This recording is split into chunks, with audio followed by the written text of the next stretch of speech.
척준경은 고려시대의 무관으로 국사시간의 비중이 그다지 높게 언급되지는 않지만 현대에는 척시가 없어 잘 잊혀지지 않는 편이다. 도저히 인간이라곤 볼 수 없는 활약도를 보여준 한반도 역사상 최강 무력의 소유자다.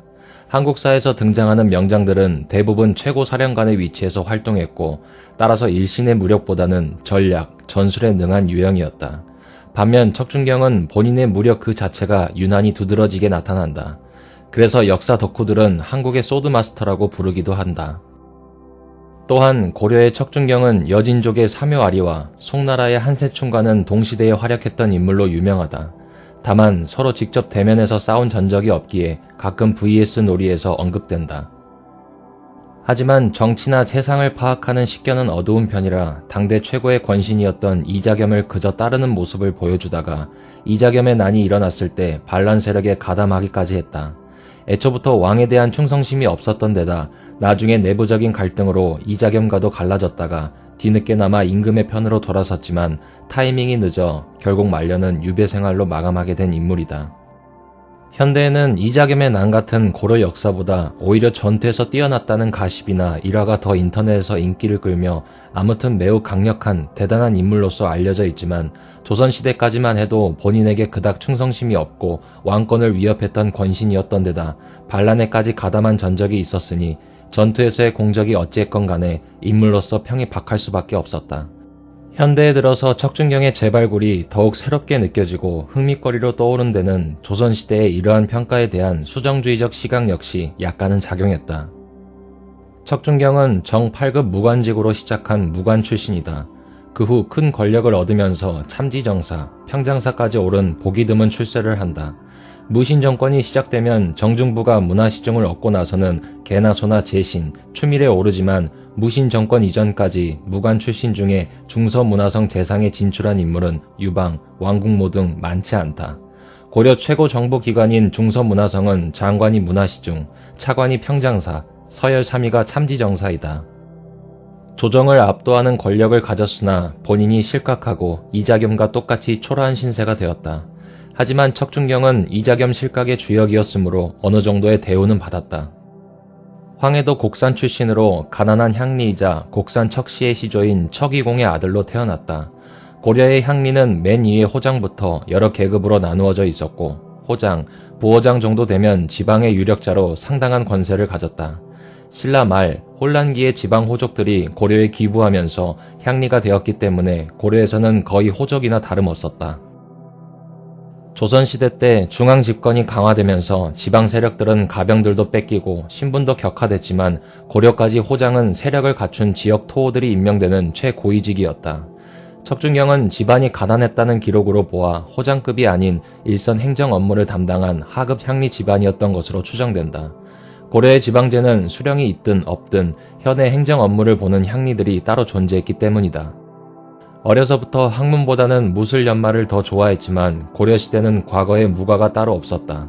고려의 무과는 예종 때 무학제와 함께 잠깐 생겼다가 인종 때 혁파되고 이후 공양왕 때 가서 잠깐 생겼다가 고려가 멸망한다.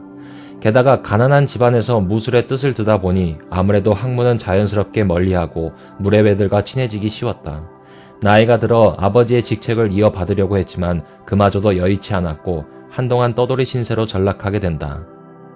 문종의 삼남 계림후 왕이가 계림공이었던 시절 후에 숙종이 되는 왕이는 1077년부터 1095년까지 계림공으로 불렸다. 척준경이 차후에 활약한 나이를 감안하면 척준경은 대략 1070년생이고 1090년 정도에 계림공 소속 종자로 들어간 것으로 예측할 수 있다.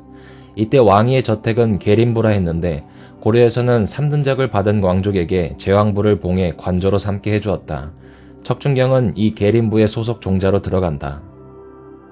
이때의 인연으로 1095년 계림공이 어리고 몸이 약했던 조카 헌종을 제치고 보위에 올랐을 때 추밀원 별가, 즉 추밀원의 말단 관리로 들어가 왕명의 출납, 궁중의 수기, 군기 업무 등을 하는 주로 남반으로 지냈다. 1104년 2월 여진족이 정주성에 쳐들어왔을 때 전면 패주의 위기에 몰린 총사령관 임간휘하에서 뛰어난 용력을 발휘하며 정평과 선덕관을 성공적으로 방어하는 공을 세웠다. 이때 척준경은 품계도 없는 하급 관리인 별가 직책에 불과했다. 이 직책은 향리의 자손 중에 크게 두각을 드러내지 못한 사람들에게 주는 작은 벼슬이었다. 척준경은 총사령관 임간에게 직접 말 한 필과 무기를 달라고 요구했다.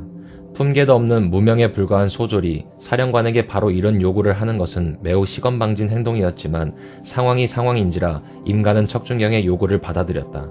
기회를 잡은 척준경은 적장 2명을 전사시키고 여진족 추격대를 뿌리치면서 고려군이 전면 패주하는 상황을 막아냈다.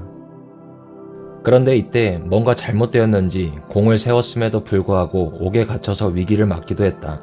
왜 투옥되었는지는 역사서에 나와 있지 않지만 유추해 보면 품계도 없는 하급 관리가 건방지게 총사령관에게 요구한 게 높으신 분들의 눈에 거슬려서 괘씸죄가 적용했거나 공을 세운 것에 우쭐하다가 사고를 쳤거나 아니면 다른 사람이 척준경의 공을 시기해서 엉뚱한 죄를 뒤집어 씌워 투옥했을 가능성이 엿보인다. 그러나 이때 그의 목숨을 구해주고 능력을 펼칠 수 있도록 도와줬던 사람이 바로 윤관이다. 공경에 빠진 것을 구해준 인연으로 윤관을 따라 여진 정벌에 참가했고 인간으로는 보기 힘든 엄청난 무공을 세우게 된다. 이때의 전공으로 하급 남반신세에서 벗어나 천우희 소속 녹사가 된다. 천우희는 궁중수기와 국가행사에서 의장대 역할을 하던 부대로 핵심 전투부대인 좌우위, 신호위, 흥위위나 치안부대인 금호위보다 규모와 중요성이 떨어지나 엄연히 유기의 일원으로 척준경은 여전히 말단에 불과했지만 그래도 제대로 된 벼슬아치가 되었다고 볼 수는 있었다. 별무반 대원수 윤관과 친해진 척준경은 천우위에서 중군 소속 녹사로 보직을 바꾸어 참전했다. 중군은 2군 6위처럼 특정 부대가 아니며 고려의 전시 편제인 5군 중 하나이다. 6위의 병력이 수도 혹은 북방에서 부병하다 전시에는 5군으로 편성되는 방식으로 척준경의 소속 부대는 여전히 천우위였다. 윤관이 이끄는 17만 명의 별무반은 진격하던 도중 함흥 인근의 성에 도달했는데 이곳에 있던 여진족이 성에 틀어박혀 거세게 농성을 벌였다. 이때 윤관은 여진족 족장들을 함정에 빠뜨려가며 마비시킨다. 이때 윤관은 시일이 지체될 경우 여진족의 대응 체계가 굳건해질 것을 우려하지 않을 수 없었고 이에 척준경을 불러 장군 이관진의 지원 아래 성을 함락시키라는 지시를 내린다. 척준경은 죄를 지어서 죽을 몸이었던 저를 살려주신 장군의 은혜에 보답하겠습니다 라고 말하고 칼과 방패를 들고 홀로 성벽 위로 올라가 추장 서너 명을 죽이는 기염을 토했다. 가장 먼저 성벽에 돌격하는 병사들은 전사할 경우 대부분의 문명에서 해당 병사의 가족을 국가가 평생 부양해준다는 약속을 해줄 정도로 공성전에서 먼저 성벽을 오르는 것은 자살행위나 다름이 없었다. 그런데 인해 전술로 몰아붙여도 실패할 가능성이 높은 일을 혼자 해낸 것도 모자라 성벽을 올라 체력이 크게 떨어진 상황에서 추장과 병사들을 죽인 것이다. 이걸 보고 사기가 오른 이간진 휘하 고려군은 기세를 올려 성을 함락시켰다. 이후 병목지형을 믿고 깊숙이 들어왔던 윤관은 우회로를 통해 침투한 여진 대부대의 기습을 받고 소수의 부하들만 거느린 채 포위된다. 부사령관 오연총이 화살에 맞고 윤관도 위기에 빠졌을 때 척준경이 결사대 10명을 이끌고 윤관의 활로를 뚫으려 하자 낭장 계급으로 함께 전투 중이던 동생 척준신이 자살행위라며 뜯어말렸다. 이에 척준경은 나는 한 몸을 나라에 바쳤으니 가만히 있을 수 없다. 늙으신 아버님을 부탁하마 하며 돌격한다. 이렇게 척준경이 윤관을 구출하기 위해서 목숨을 건 이유는 윤관이 먼저 자신을 알아주고 구해준 은혜를 갚기 위한 것으로 보인다. 척준경이 여진군 10여 명을 해치우며 결사적으로 시간을 버는 동안 최홍정과 이관진이 이끄는 지원군이 도착해 윤관은 간신히 목숨을 건졌다. 그리고 척준경 역시 털끝 하나 안 다치고 무사히 생還했을 뿐 아니라 물러가는 여진족을 추격해 36명의 머리를 베었다. 날이 저물자 영주성으로 돌아온 윤관은 눈물을 흘리면서 나는 앞으로 너를 자식처럼 생각할 테니 너 역시 나를 아버지처럼 보라 라면서 진심으로 감사를 표했다고 한다. 2번이나 척준경 덕분에 구사일생한 윤관은 갈라전 각지에 넓게 분산된 병력을 한 곳에 모아 대응하기 위해 영주로 각 지역의 고려군을 소집했다. 권지승선 왕자진은 윤관의 명령에 따라 공엄진에서 군대를 거느리고 영주로 향하다가 사연이 이끄는 여진군에게 기습을 당했다. 갑작스런 기습이라 고려군은 크게 패하고 왕자진은 타고 있던 말까지 잃어버려 걸어야 했다. 급보를 들은 척준경은 구원에 나섰다. 척준경의 구원군이 도착하자 사연의 군대는 일거에 패해 도망쳤고 척준경은 말을 잃은 왕자지를 위해 철갑마 한 피를 노획해 선물해 주었다. 동년 2월 여진족 알세가 수만에 달하는 군사를 동원해서 고려 주력군이 집결한 영주성 대신 최홍정이 지키는 웅주성을 공격했다. 최홍정이 이끄는 고려군은 여진군이 완전히 자리 잡지 못했을 때 성문을 열고 일시에 공격하는 방법으로 80여 명의 적병을 살상 또는 포로로 하고 병거 50여량과 중거 200여량, 군마 40필 등을 노획하는 등 한 차례 대승을 거두었지만 수적으로 우세한 여진군의 포위는 더욱 견고해졌다. 최홍정은 성 안에 있던 척준경에게 당신이 포위를 뚫고 외부로 나가 구원군을 이끌고 오지 않는다면 성 안의 사졸들은 한 사람도 살아남지 못할 것이요 라며 도움을 요청했고 척준경은 이내 홀로 밧줄을 타고 성벽을 내려간다. 척준경은 밤중에 해진 옷을 입고 성벽을 내려와 단신으로 포위망을 돌파한 후 고려 국경인 정주까지 내달려 병력을 집결한 뒤 그들을 이끌고 통태진, 야등포, 길주를 거치며 만나는 여진군을 모조리 격파한 다음 최종적으로 웅주성 방어군과 연합해 성을 포위한 여진군을 격파하고 웅주성을 구해냈다. 이것이 1차 웅주성 전투이다. 이 전공으로 상서성의 정육품 관직, 공부원 외랑에 제수되었다.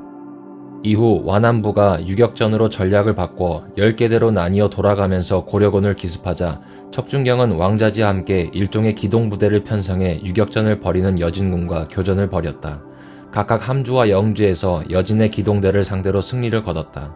구성 원전 후반부는 고려군이 갈라수에서 참패하는 등 전체적으로 답답한 진행이 이어졌는데 그나마 기동대를 이끈 척준경과 왕자지는 소소하게나마 전과를 낸 것이다.